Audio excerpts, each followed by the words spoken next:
Welcome to AmateurLogic.TV, episode 25. I'm George. I'm Tommy. And I'm Peter.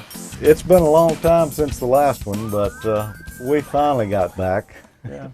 It was like 100 degrees, I think, here on the last episode that we shot. And what did it get down to here last night? 27. Yeah, so seasons have changed. Yeah, that's pretty unusual for us. Yeah, but we've, yeah, it is for this time of year. But we finally twisted each other's arm and got in here to do another episode, and hopefully the next one won't be quite so far down the road. Yeah, we didn't wait for a ham fest this time. No, but the next one probably will be a ham fest. Actually, it's coming up. Yeah. Peter, how's everything down under? Things are good there, George and Tommy. It's we actually had a heat wave in November for about a week and a half where it was getting close to 100 degrees just about, I would say, every day, but you know, getting high temperatures anyway. But fortunately, the weather's turned. In the last couple of weeks, we've actually had milder weather. It's been really, really pleasant. So I can't complain at all. So I guess it's spring there now? Let's see. No, it's summer because summer starts in, I think, 1st of December. So we're just at the beginning of summer. That's interesting. Our winter starts around the 20th of December. 21st. Yeah, I would have thought that they would have been on the same day. That it probably is, but I always thought that it was summer was December, January, and February. I could be wrong. Well, if it was 100 degrees, we know it's not winter there anymore. Well, Tommy, you got an email for us there? I do have an email. I have a few emails.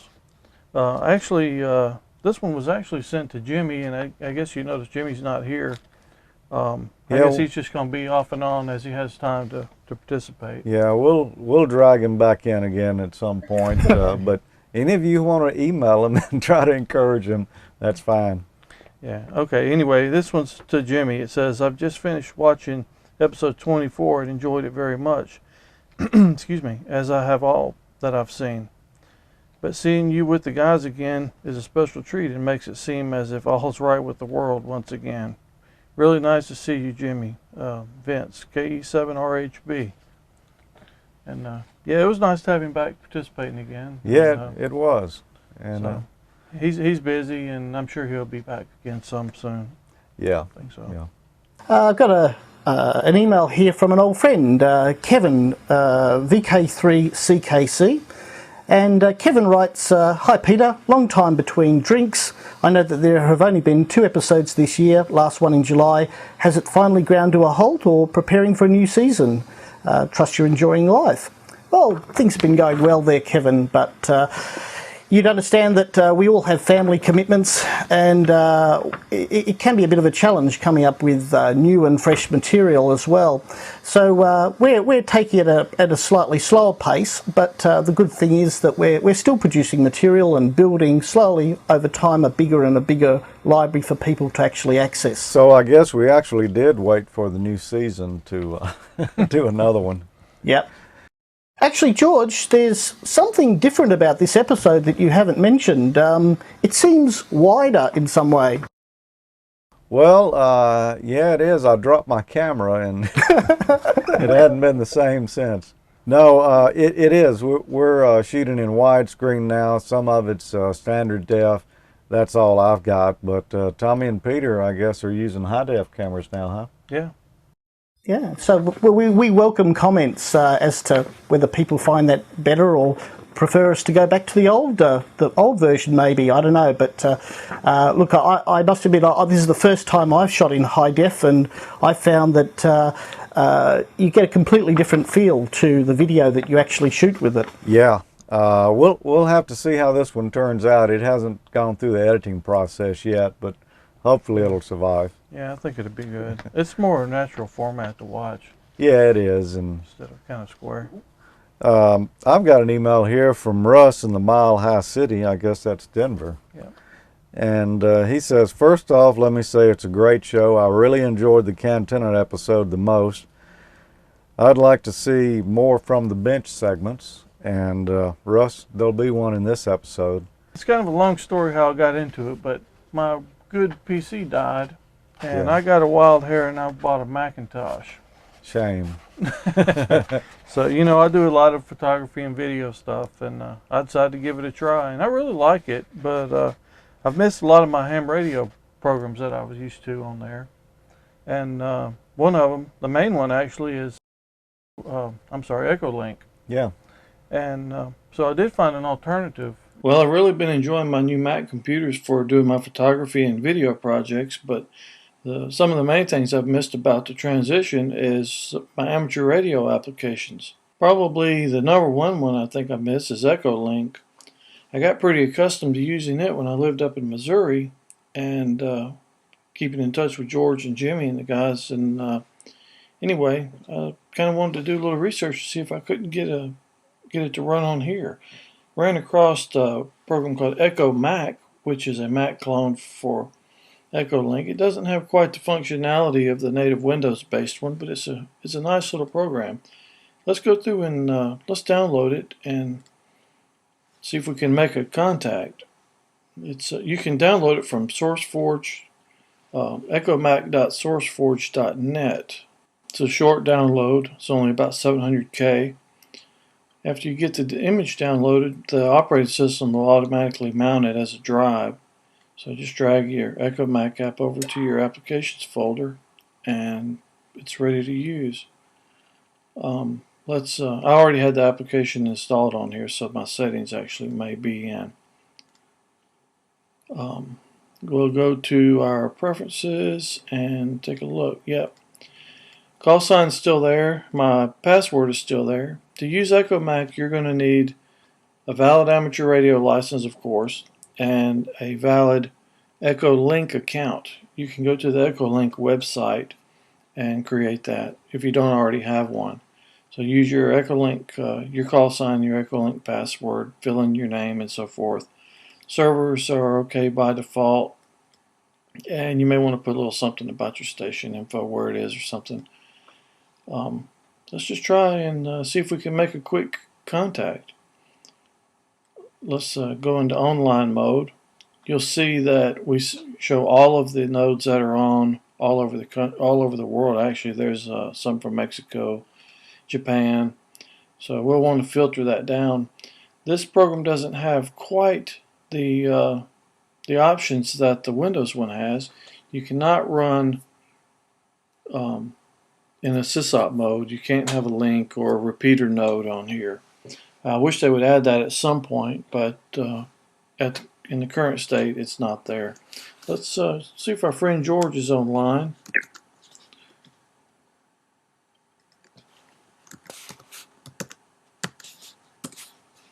There he is. See if we can make a contact.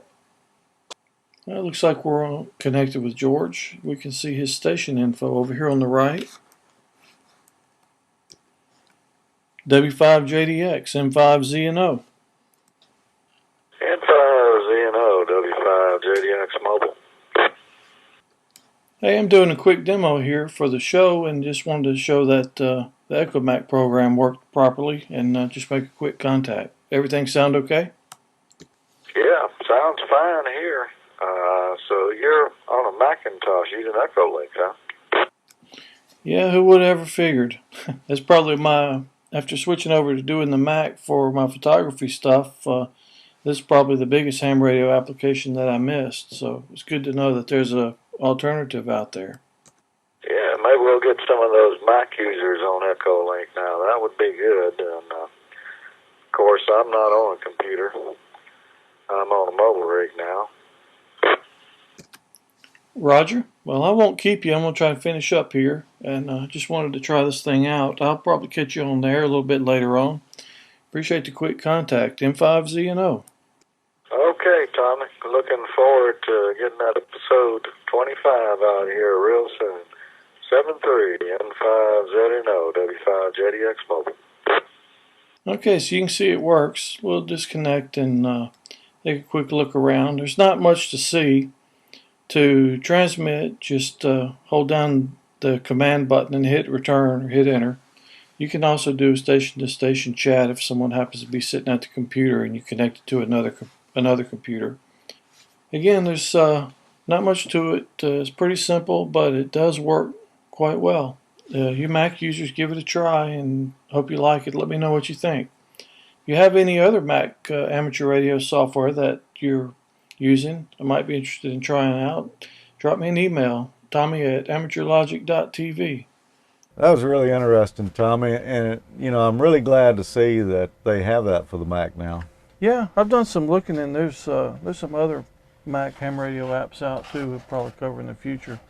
The Echo Mac program was nice, but that, like I said in the segment, it's just not as full featured as the regular one. You can't run in sysop mode. But yeah. Anyway, it's suiting the need, filling the need.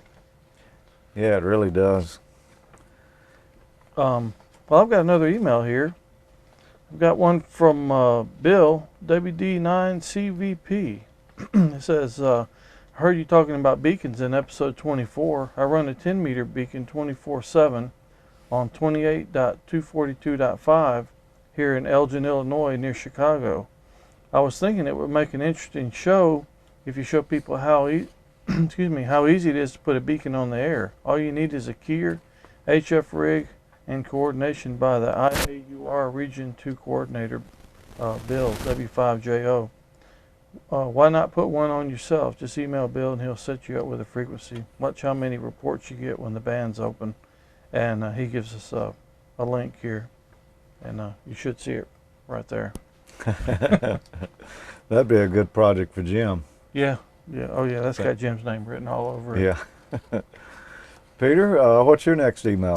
Well, my next email wasn't actually sent to myself in an AmateurLogic sense. It was actually sent to me personally, and it comes from Roger VK2 FMEL, and it arose in the course of me filming my next segment, which is to do with contacting the International Space Station. Hi there, I've been playing around with some sat receivers and heard this on 145.824 megahertz during the ISS 1830 pass this afternoon, while watching it fly past me to the southeast. My dog's scratching on the door. Setup was a Lindenblad Tune 4 NOAA, 20 metres, LMR 400 and Kenwood TM 251. Audio recorded to MP3 and decoded with Mix W. My location is 36 kilometres north of Canberra on the edge of Lake George at 700 metres AMSL. I saw your call sign, thought you might appreciate. I have an MP3 file if you need it. All the best, Roger, VK2FMEL.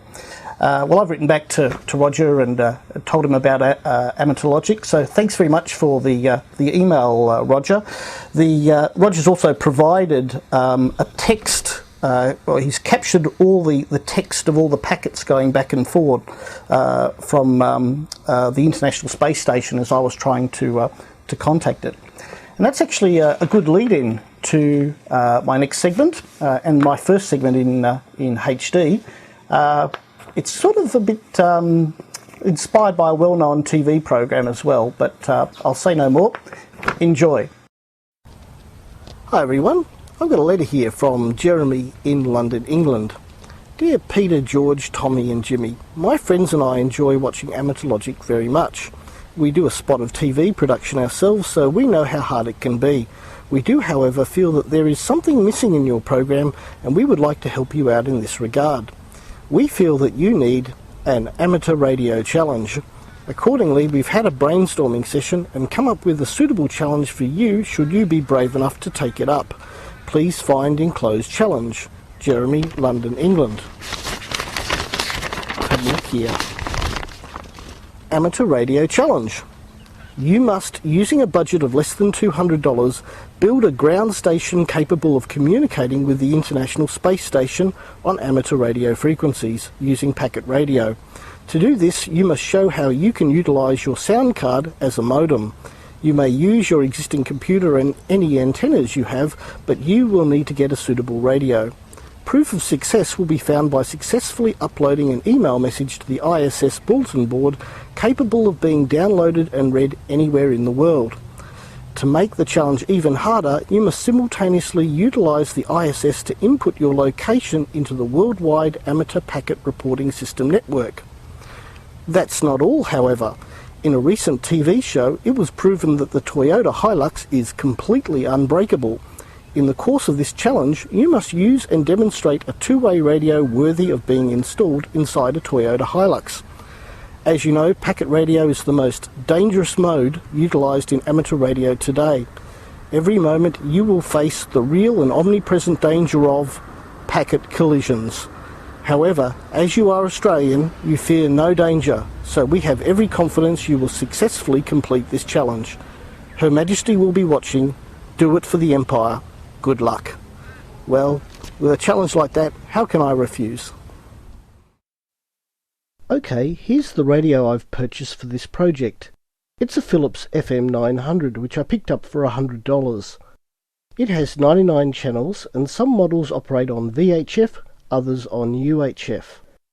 The channels are programmable through the onboard EEPROM chip, and it's fairly easy to convert these radios over to the amateur 2-metre or 70cm bands. This radio has been converted over to the 2-metre band, and the owner was kind enough to program in the frequency of the ISS bulletin board, 145.800 MHz for me. Now the FM 900 is tough, seriously tough.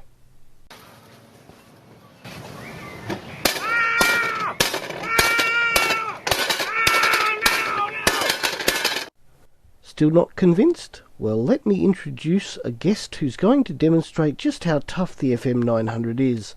As he's moonlighting from his day job on a well-known TV show, we've disguised him in a helmet and racing suit. Let's just call him the mystery guest moonlighting from another TV show. To demonstrate how strong the FM 900 is, our guest is going to drive over it in the heaviest four-cylinder car known to mankind, the Toyota Camry, and to make it even heavier, it's carrying a fully laden LPG tank in the boot, and a giant bunny rabbit in the passenger seat.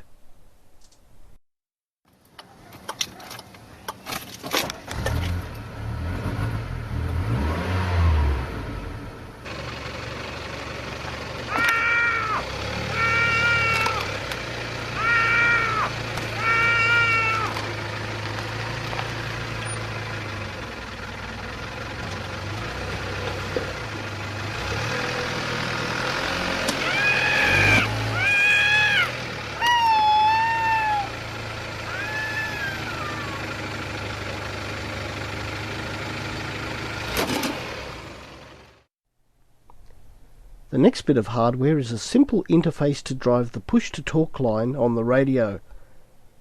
I already own a commercial interface for use with the HF rig, so I'm using that. It cost about $50, but you can easily build one yourself from just a couple of components with very little money. The plans are at this website.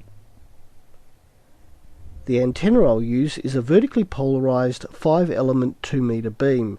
You could just as easily use a vertical antenna, for example a half wave, but I find that a beam is useful if the ISS is coming in a pass that's a little lower on the horizon.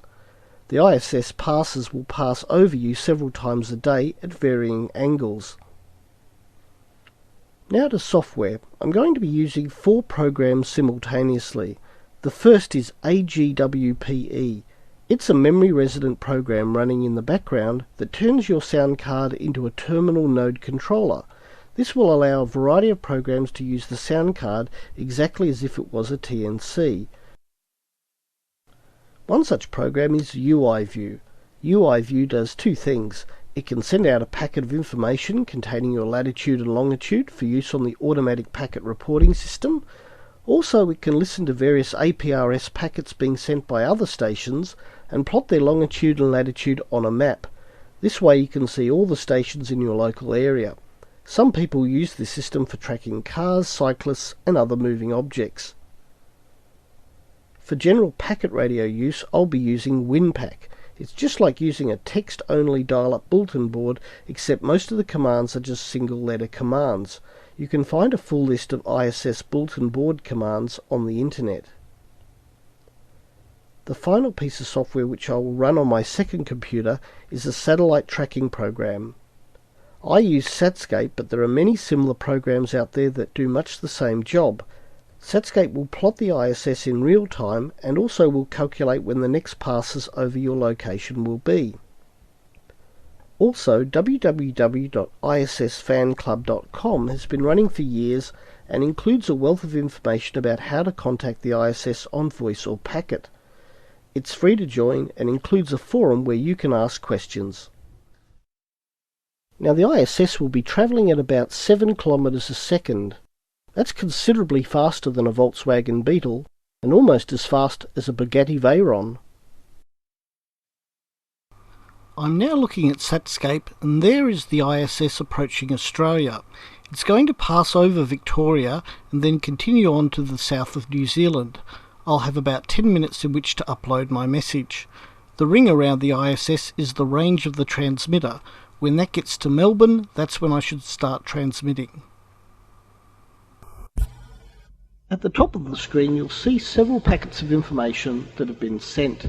They've all come from UIView, 1 a minute, and they contain my latitude and longitude and also the message Pete's Place in Baronia. We can just hear the first packets starting to come through now, possibly from the ISS but also possibly from ground stations.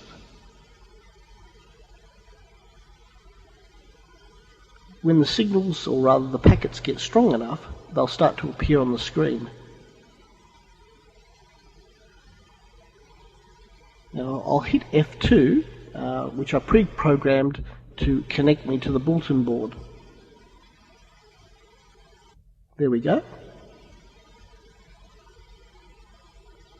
RS0 ISS-11 is the call sign of the bulletin board. I've sent 3 connect packets so far.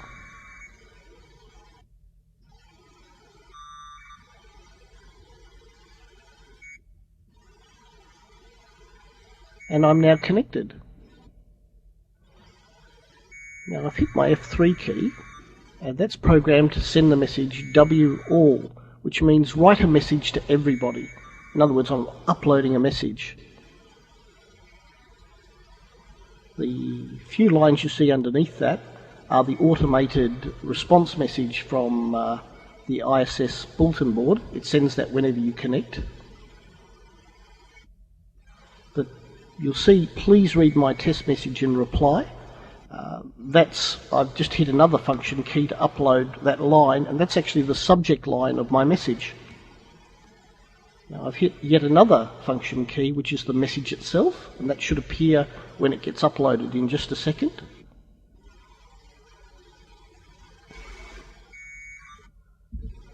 Now the signal's a little bit out of range, but I'll shortly connect again and should be able to upload that message.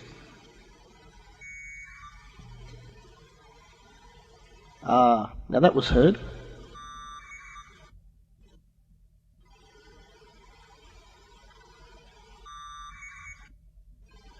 Now I've resent my write to all command and my subject. Now I've got to type in my message. If you're reading this, chances are I have been successful in uploading this message to the ISS. See http://www.AmateurLogic.com. I would be grateful if you would drop me a line at vk3pb@optusnet.com.au with your call sign and letting me know where you are located in the world. 73's from Peter, vk3pb/ex. And that thank you from your message you see underneath, that's actually confirmation from the ISS bulletin board that my message has been received and uploaded. Now I've just typed F, which will give me a list of all the most recent messages uploaded to the ISS bulletin board.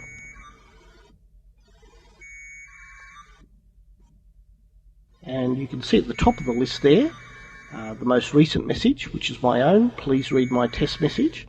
Also a message from, I think it's Lima Whiskey 6 Delta Charlie, and another from Papa Yankee 5 Lima Foxtrot. The ISS has now passed out of range. My message was uploaded successfully, so now it's time to see whether my geographical location was successfully uploaded by UIView to the ISS and then passed into the APRS network.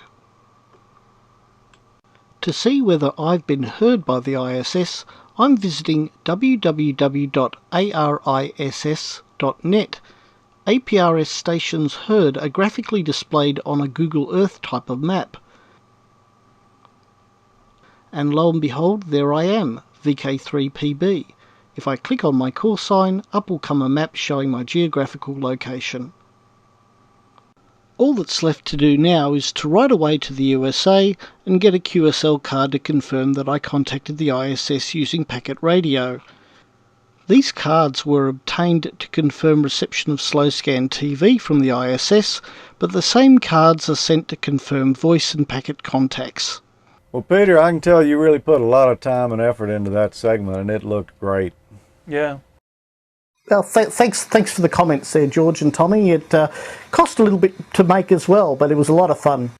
I'm not sure I can agree with your method of tuning that radio with a hammer, though. Well, the FM 900s are very, very tough radios, and I thought it was the appropriate radio to use for that segment, and certainly would be at home in a Toyota Hilux. Yeah, people at home, don't try that. Peter's a professional. Yeah. We need to, isn't your handy-talkie supposed to be military spec tough?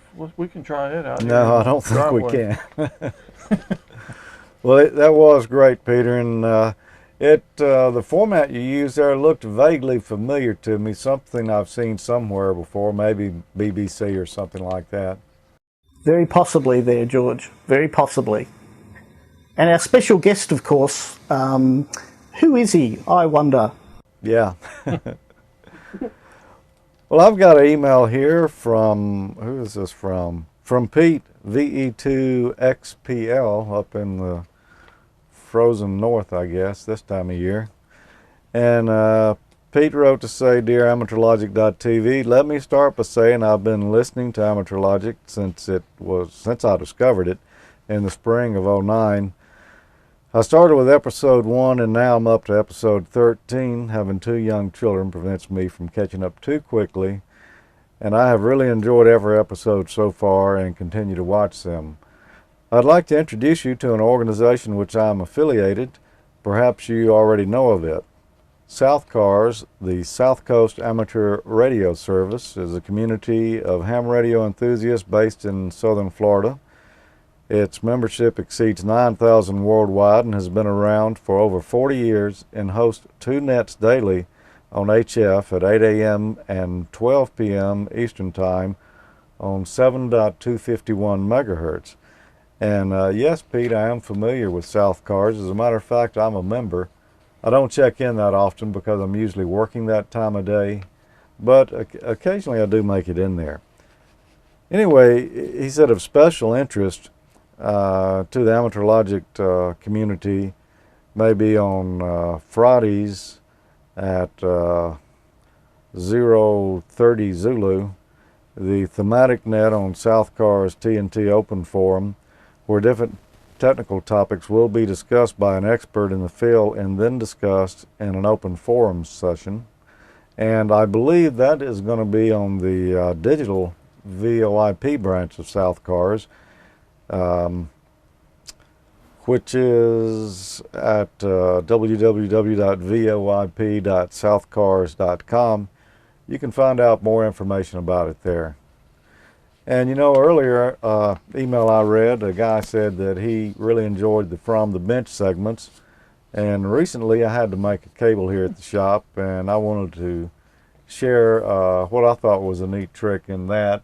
And I hear folks on the air all the time talking about needing to get someone to make them a cable, so I thought I'd throw this out there and maybe somebody will get a little something out of it. We want to begin with what we think are good quality components for this project. I've got a piece of RG213U that I cut off from some existing cable I had here. This piece is exactly 3 feet long, and let's remember that because it could be important later. I prefer RG213 over RG8 when I need a large coax because it's lower loss and it's got a little heavier shield on it generally. That won't matter so much on HF frequencies, but on VHF and UHF frequencies it could. Now for the connector, we've got a PL259 here, which I think may be one of the best PL259s I've ever owned. My friend Wayne, KG5RE, picked these up for me. I got a handful of them. He got them at a ham fest a year or so back, and I haven't used any of them yet, so this will be my first experience with them. I noticed that it's a gold-plated tip on it. It appears to be gold-plated, and the rest of it appears like it could be silver-plated, and which is great too, because you know both gold and silver are good conductors, and they solder pretty easy too. Now, like I said, this came from a ham fest, and some of the best components and some of the worst components I've ever seen came from a ham fest.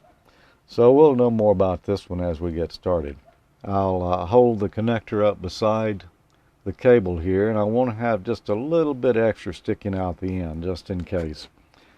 So I'll figure that about right here would be the right amount of center conductor.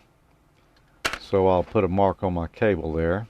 Now I like to use a single edge razor blade to get through that shield and cut it good and smooth edge on it there.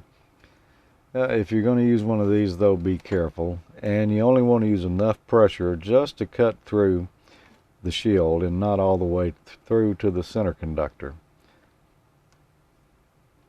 And as I do this, I can kind of feel it cutting the shield, and that's my clue to let up and not go any further.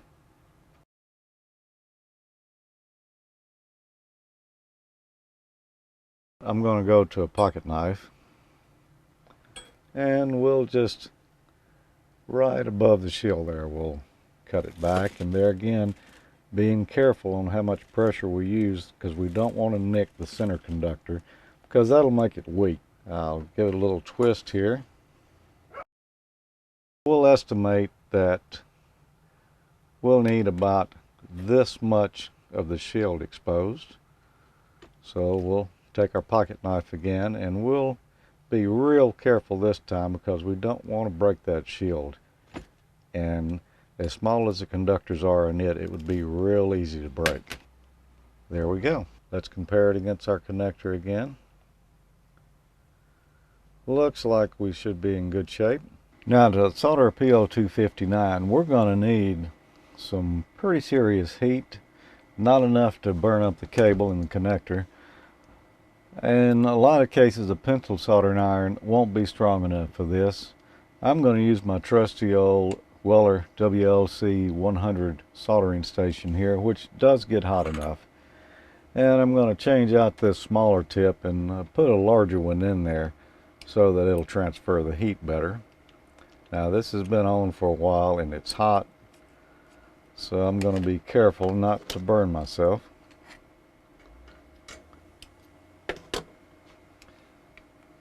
And there's a good chisel tip there.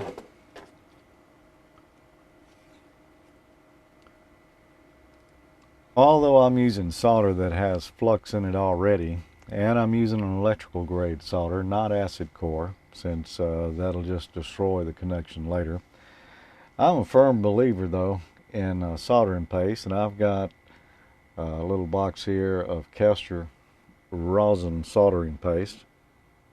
So we'll add this extra flux to the shield here to make it work a little better. When you add some extra flux to it, it just helps the solder to flow and stick better, and you can do it without getting quite so hot. So a little soldering paste in a case like this is a good thing in my opinion.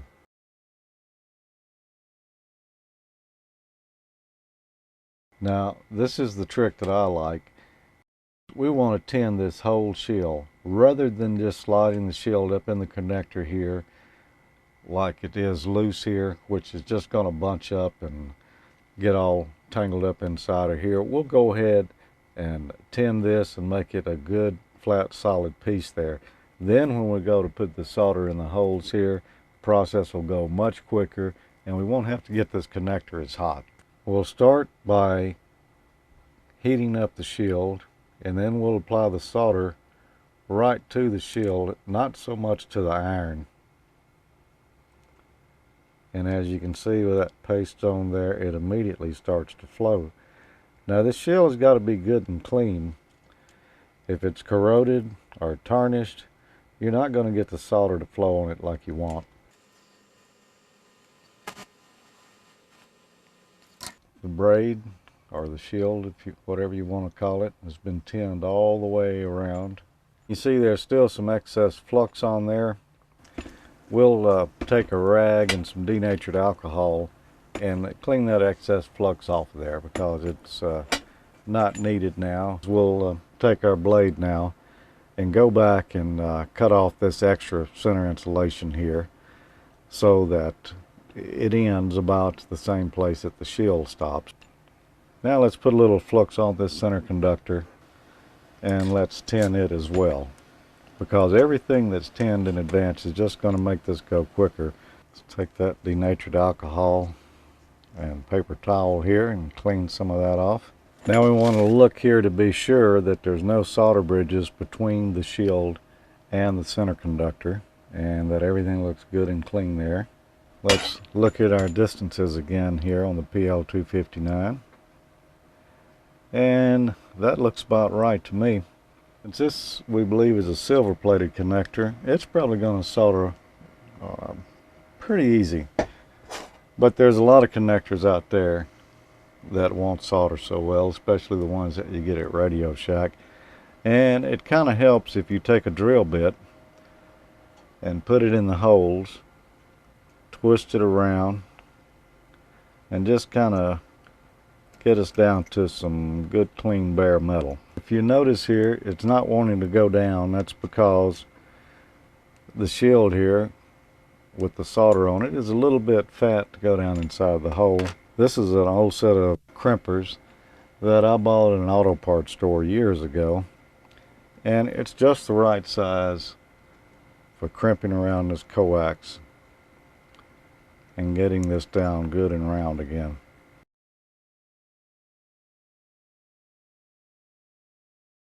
Oh, it slips right on now.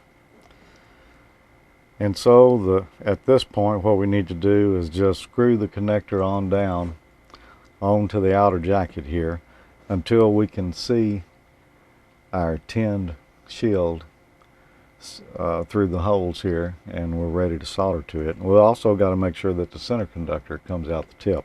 Now what have we forgot? One very important thing.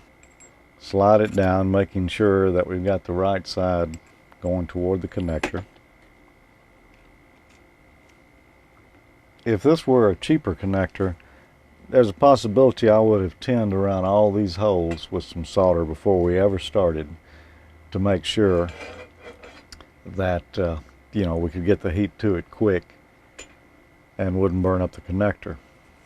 And here's our center conductor sticking out the tip. And we're also going to need to clip it back because it's a little too long, which is a good thing. Better to be a little too long than a little too short. And we'll take our dikes and we'll put just a little bit of our soldering flux paste on here. We'll heat up the connector just a moment before we start. And now we'll begin applying the solder in there. And just depending on how good the connector is that you got, this could be tough to do. The flux really helps out though.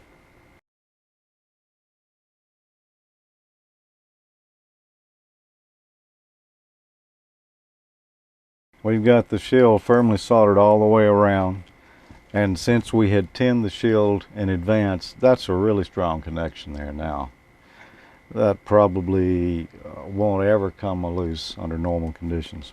And we'll go back and clean that up with another paper towel and a little bit of denatured alcohol. So I don't want to touch my fingers to it. but it does come off a little easier if you do this while the connector's still hot.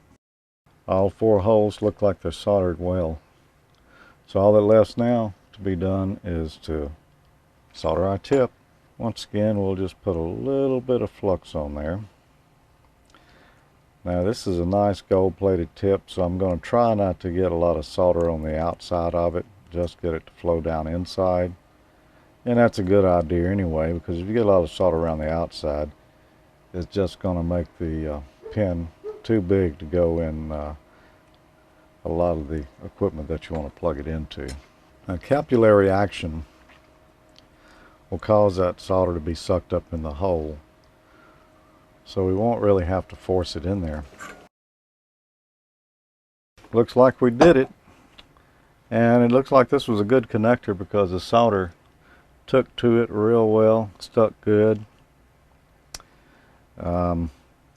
It didn't melt the conductor or the insulator here that holds the center pin in, so that must have been Teflon or some type of good material. A lot of times the connectors that you get from China, namely some of the Radio Shack ones, that will melt down inside there if you're not very careful, and you've wasted the connector once that's happened. One tiny little burr on it, so we'll clip that off. And you notice we didn't get a lot of solder around the outer edge of the pin here. We still see the gold plating all the way around, which, you know, gold's probably not necessary for RF connection of the power that will be running through it, but it is the best conductor you can get. Now let's test this thing and see if we have a good cable. This segment hasn't included everything to be known about soldering, but you can learn a lot more if you go back, and I believe it's episode 9 of AmateurLogic.TV. There's a segment in there called How to Solder Like a Pro, and there's a lot of good tips in there, and I've pointed people to it in the past here, and it's really helped them out. So I would suggest, if you want to know more about soldering, that you go look at episode 9 and see what's there. Now, the standard way we would check a cable is with a volt-ohm meter, and you may remember this Simpson 260 I bought at the Hamfest here in Jackson last January, and I've really been enjoying this since I broke my other meter. So we'll take it and put it on the R times 1 scale. We'll zero our meter, and the first thing we'll do is check continuity, which means checking that our connections go all the way through. I'll connect to both tips here, and as you can see, the meter goes over all the way. So that means we got a connection that way. We'll touch it on the outside of the connectors here, and our shield is good. And then we'll also check it for shorts.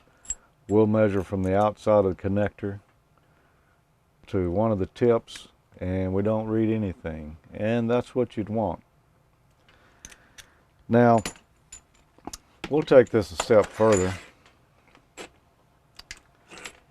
Usually the ohm meter is enough to tell you that you got a good cable, but that's using DC to measure it with, and of course we're going to be running RF through it, which is AC. So we'll pull out the trusty old MFJ 259B SWR analyzer and use it. And here's another Hamfest treasure. This is a Philco 100 watt 50 ohm dummy load that I bought at a Hamfest several years back, and I've really enjoyed it. So we'll connect the cable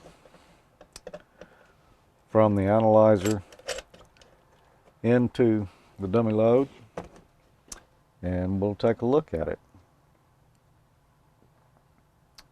And right here we're on 61 megahertz, which, you know, I'll probably end up using this thing in the HF band, lower frequencies than that. But if we look, we see that we're just below 50 ohms. like 1.2. And I don't remember on the Philco. I suspect, you know, it's not a perfect 50 ohm load anyway. But if we look up here at the SWR reading on the analyzer, we'll see, if I can get it where you can see it there, we've got a perfect SWR of 1.1. Now earlier in the show, I mentioned that this cable was exactly 3 foot long. And remember, I cut just a little bit off the end of it there before we started. But let's verify electrically how long it is. And you can do that with this analyzer. What we've done is just disconnected the cable, and we've got the end just hanging out here, unterminated. And the way you do this is you hold down both buttons on the analyzer until it goes to advanced mode.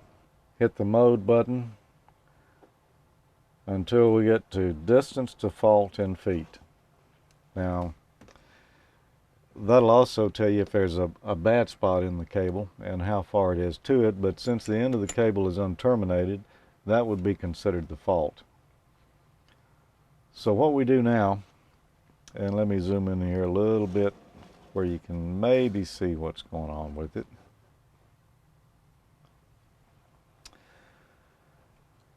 The unit is sitting here flashing first. So what you do there is you go to a higher frequency band on the analyzer and you adjust the tune control for a minimum reading on the ohm scale and 0 or as close to it as you can get for reactance, which would be X. Now the lowest I can get here is 3. So let's go up to another band here and let's see if we can do any better.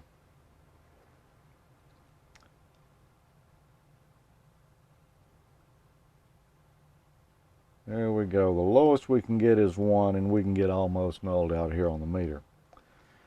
So after you've done that, you hit the gate button again, and now it says second. You move down to the next lowest band on the analyzer, and you readjust the tuning for a null reading again there, and to get the X on 0 or as close as you can to it, and the closest we can get here is 3. And at that point you hit the gate again, and it says 4.3 feet times the velocity factor. And to find the velocity factor of your cable, you can go on the internet and do a search. I just did a search for RG213 velocity factor, and that showed me that the velocity factor of this cable is 0.66 typically. Now, you know, that can vary a little bit depending on the brand and such, and we do have connectors on it, and that'll affect the velocity factor a little bit too. So what we'll do is say 4.3 feet times 0.66, and that tells us that this cable is 2.838 feet long. So almost 3 feet long. Now, you know, that's not exactly 3 feet, but then again, this is not a real expensive instrument. And 2.8 feet is pretty close to 3 feet. I would like to try it on a longer piece of cable, say like maybe 100 feet, and see how close it held on that. If it got within 1 foot on 100 feet, how much better accuracy could you ask for on something of this caliber? So anyway, one more good use for your MFJ259B analyzer, and I hope you've learned something on how to put on these PL259s yourself. No reason to wait for a buddy to do it for you. Just go buy you a thicker pair of glasses and do it yourself. And that was pretty neat. That antenna analyzer is actually pretty neat too. Yeah, it is. You know, I have not used it as much as I should, but every time so far it's done a pretty good job. Yeah, that's a nice piece of equipment. Yeah, the accuracy is not 100%, but it's not a $10,000 piece of test equipment either. Yeah, it's affordable. I really ought to get one of those myself. Yeah. Well, I've got one more email here. Okay. Anyway, it says, thank you for all the info in the PDF for the antenna. I think he's referring to the off-center fed dipole antenna document. Anyway, I'm sure that'll come in handy. As a side note, I also tinker every now and then and ran across a few programs that I thought might interest you. I think I remember one of you mentioning being a Linux user on one episode. Actually, that was probably me and Jim. Yeah. We both tinker around with it. I know it wasn't me. Anyway, the first is a Linux version compiled just for ham radio. It's at http hamshack-hack.sourceforge.net. And the second is a login program that seems very similar to Ham Radio Deluxe that you've mentioned in an episode and that Peter actually mentioned in an email. It's called CQR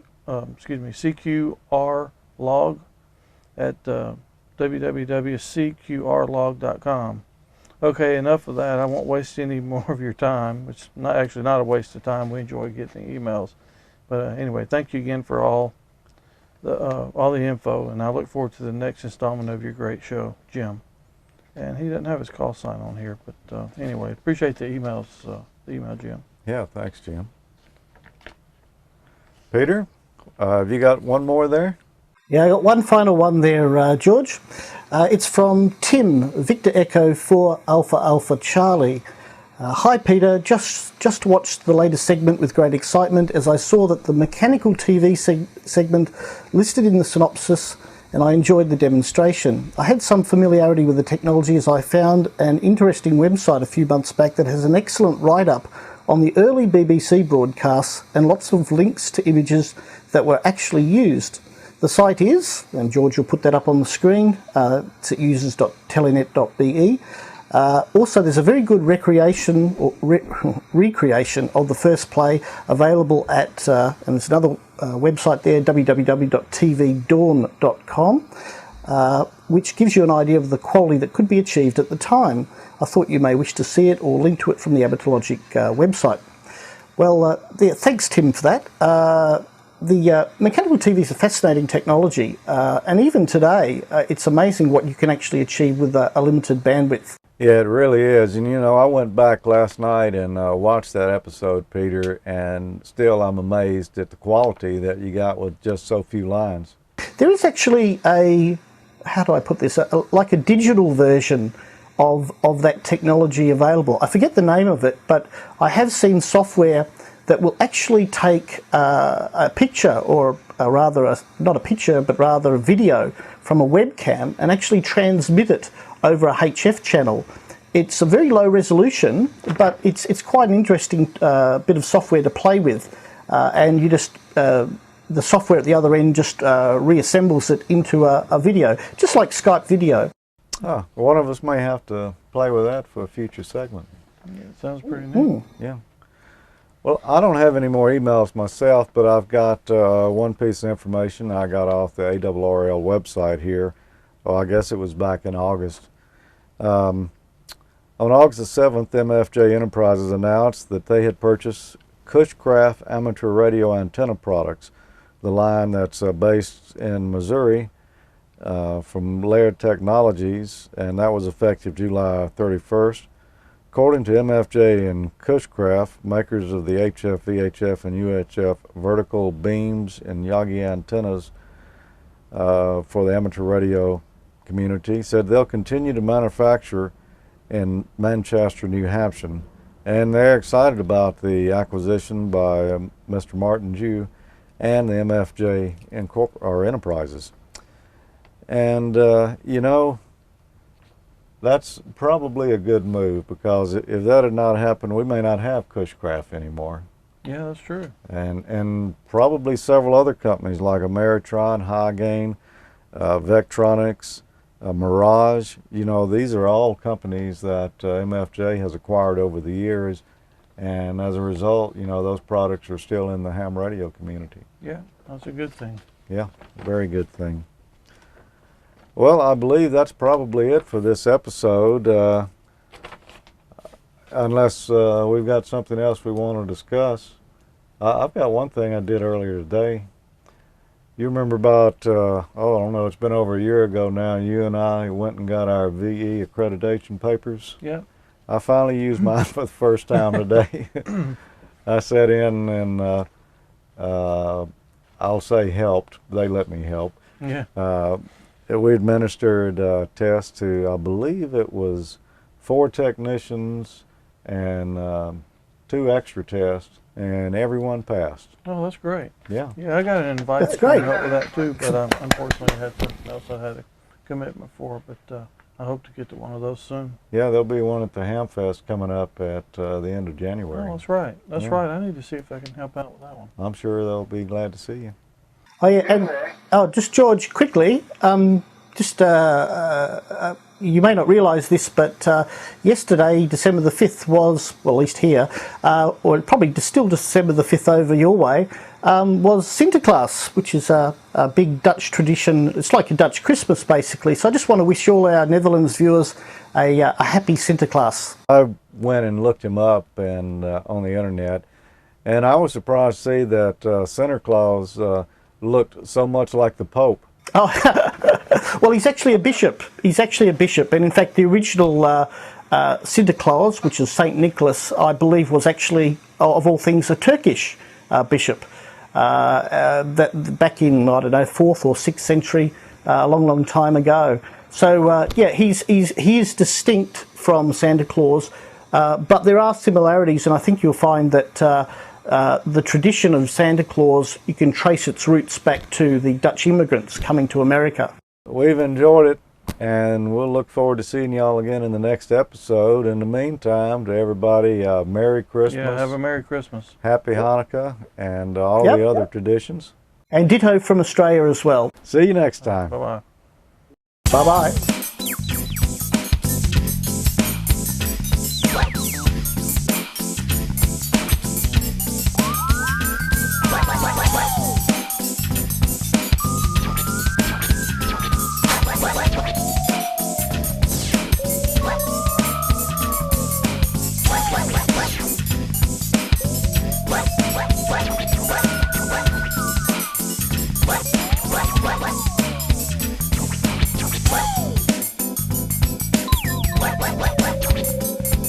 What?